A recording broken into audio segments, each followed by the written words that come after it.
नमस्कार दोस्तों, हिमाचल ज्ञान में आपका बहुत बहुत हार्दिक स्वागत है।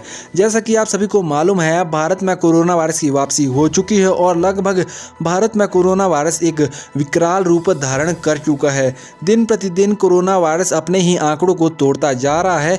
पिछले कुछ दिनों पहले ही हमें कोरोना वायरस से लड़ते हुए लगभग 1 साल हो चुका है। अभी भी कुछ दिनों पहले ही स्थिति कुछ सामान्य हुई थी, लेकिन बीते कुछ दिनों में कोरोना वायरस के नए आंकड़े सामने आ रहे हैं। इसी बीच एक नया आंकड़ा सामने आया है जो हम सभी के लिए एक चिंता का विषय है। आप सभी से ऐसे में एक ही गुजारिश है, सावधान रहे, सतर्क रहे, सरकार द्वारा जारी दिशा निर्देशों का सफलता से पालन करें। चलिए नजर डालते हैं कोरोना के कुछ आंकड़ों पर। भारत में कोरोना फिर बेकाबू, 24 घंटे में सामने आए 50,000 से ज्यादा नए केस, 4 लाख के करीब पहुंचा एक्टिव केस का आंकड़ा। भारत में कोरोना एक बार फिर बेकाबू हो गया है। बीते 24 घंटे में देश में 50,000 से अधिक कोरोना के नए केस दर्ज हुए हैं, जो कि बेहद चिंता की बात है।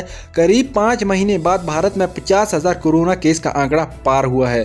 बुधवार को भारत में कुल 53,364 कोरोना के नए केस दर्ज किए गए हैं, जबकि 250 से अधिक लोगों की मौत हुई है। इससे पहले 23 अक्टूबर 2020 को भारत में 50,000 से अधिक केस दर्ज किए गए थे, तब 54,350 मामले सामने आए थे। कोरोना वायरस की इस बढ़ती रफ्तार के साथ ही भारत में एक बार फिर एक्टिव केस 4 लाख के करीब पहुंच गए हैं, जबकि देश में कोरोना महामारी से मरने वालों की संख्या 1,60,000 के आंकड़े को पार कर गई है। देश में सबसे अधिक भयावह स्थिति महाराष्ट्र से सामने आई है, जहां बीते दिन 31,000 से अधिक कोरोना के केस दर्ज हुए। महाराष्ट्र में हर दिन कोरोना वायरस के नए मामले अपने ही पुराने रिकॉर्ड तोड़ रहे हैं। यही कारण है कि अब राज्यों के कई शहरों में संपूर्ण लॉकडाउन लग चुका है। महाराष्ट्र में अब एक्टिव केस की संख्या भी 2.5 लाख हो गई है, जो पूरे देश के आंकड़ों के आधे से अधिक केस है। देश की राजधानी दिल्ली भी फिर से कोरोना की चपेट में आती हुई दिख रही है। यहाँ भले ही महाराष्ट्र जैसे डराने वाले आंकड़े नहीं है, लेकिन बीते कुछ वक्त से जो ट्रेंड चल रहा था वो टूट चुका है।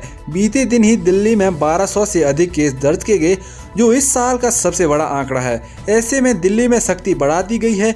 बाजारों, मॉल, मल्टीप्लेक्स में कोरोना गाइडलाइन का पालन अनिवार्य हो गया है। सावधान रहे, सतर्क रहे तथा सरकार द्वारा जारी किए गए दिशा निर्देशों का सफलता से पालन करें, अन्यथा एक बार फिर से हमें लॉकडाउन जैसी स्थिति का सामना करना पड़ सकता है, जिसकी सीधी मार गरीब वर्ग को पड़ती है। तो फ्रेंड, इस वीडियो में इतना ही। इसी तरह की लेटेस्ट अपडेट और ब्रेकिंग न्यूज अपडेट के लिए चैनल को सब्सक्राइब करें। फिर मिलेंगे नए वीडियो में नई अपडेट के साथ। तब तक के लिए जय हिंद, जय भारत।